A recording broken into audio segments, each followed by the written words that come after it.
Hi guys, I'm Carrie from Tambella Arts, and this is a quick video tutorial to show you how I create the structure of each of my paper art pieces. Today I'm making the background for my beginner flower design Lotus, which you can see finished and framed here. So we start with our printer template, a lead pencil and some tracing paper. A hot tip is that baking paper makes great tracing paper. It's like the unicorn of paper. It's heat resistant, it's glue resistant, and it's transparent. Just so you know too, I've listed all the details of what I'm using in the description of this video, so please check that out below. Anyway, copy your design onto your tracing paper, and then you'll want to grab the cardstock you'll make your piece out of. I'll be using a light blue to make the first piece of my Lotus. There it is.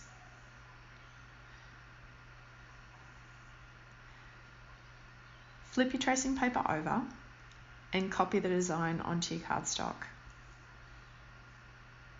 I like to use a felt tip pen to transfer the lead pencil design. Your pencil will work too to transfer, but I like to differentiate the front and the back of my tracing paper template with pencil and ink, as it can start to get confusing when you have a more complex design. You'll then see you've been left with your lead pencil design on your cardstock, and you may want to go over your lines a little more so you have a clear guideline.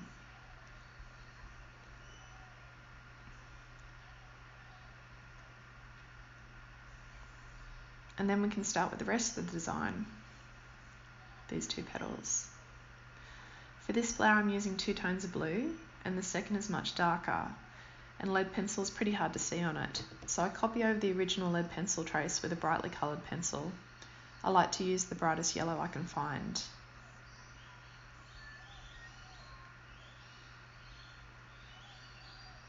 Then once again, flip your tracing paper over and use a felt tip pen to transfer your design onto your cardstock. I'll just trace over again so I can see them clearly. And then you can go ahead and cut your pieces out. Now this next part is quite important. You'll see after you've cut your pieces, you'll often have some pencil marks left, no matter how steady your hand. So I always flip over my pieces to glue them together. I've already flipped the light blue cutout, and then I apply glue to the sides that have the pencil outline on my 2 darker petals and stick them to the light blue piece. I also like to smooth out my glue before I put the pieces into place, and you can use a brush instead of your fingers, which may help keep your piece tidier. It's also nice to use your tracing paper as the template to ensure your pieces are lined up correctly, and your piece won't stick easily to the baking paper either. Whereas it may stick easily to your work surface or to other cardstock that you've got around the place. Clean off any excess glue, and that's it. This is the process I use for all my quilling artwork, and then I quill on top of the cutout that I've created.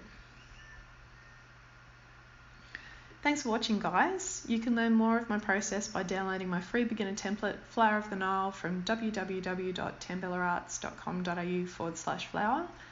It also includes a video which shows the rest of my process for these types of pieces. Thanks so much for watching, guys. Please let me know what other tutorials you'd like to see from me in the comments below.